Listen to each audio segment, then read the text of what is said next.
I denne video vil jeg vise, hvordan man fra Pages kan sende en fil op i Google Drive. Start med at åbne den fil, der skal uploades ind i Pages. Herefter skal du vælge svensknøglen, som sidder oppe i højre hjørne på menulinjen. Og der skal man så efterfølgende vælge del og udskriv. Her skal man så vælge menupunktet i midten, der hedder åbn i et andet program. Og herefter får man nogle forskellige formater, man kan vælge. Her skal vi vælge Pages. Hvis man vælger PDF, så kan eleverne tegne oveni i Notability, men nu skal vi vælge Pages. Så klargør Pages filen til upload. Og herefter kommer der en blå bjælke frem, hvor der står vælge program. Den skal man tappe på. Og så er der de forskellige apps, man kan åbne i.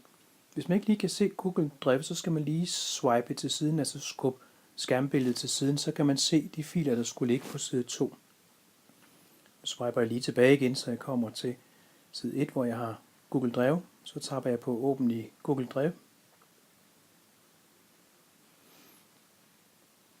Og herefter kommer jeg over til Google Drive, hvorefter der starter en upload. Jeg har nogle enkelte gange været ude for, at jeg skal lige lukke Google Drive op og åbne op igen, før jeg kan trykke på knappen her, hvor der står upload på. Nu bliver filen uploadet ind i uploads-mappen. Men den skal jo deles over i vores klassemappe, og derfor skal jeg nu have flyttet den fra upload-mappen over i klassemappen.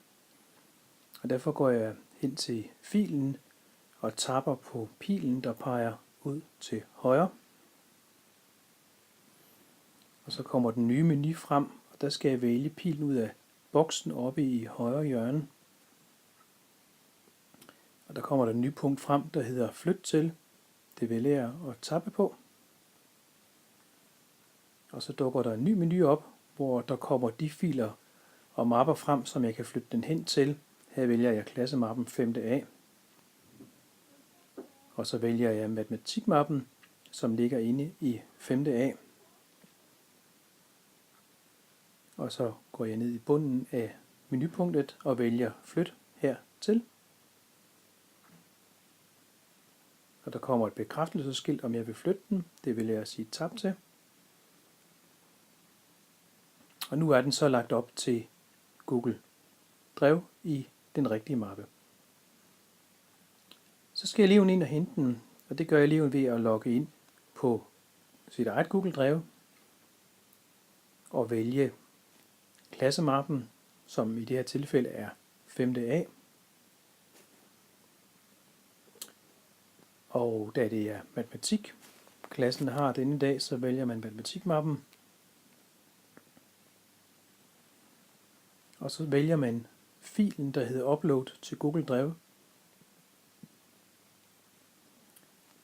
Da Google ikke kender dette filformat, altså Pages, så kan den ikke vise det frem, men derfor kan eleverne godt hente det alligevel. De skal tappe på pilen op i højre hjørne, hvorefter der kommer en menu frem, der hedder åbn i, som de også tapper på.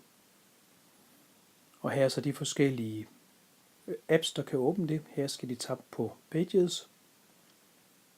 Og så begynder filen at importere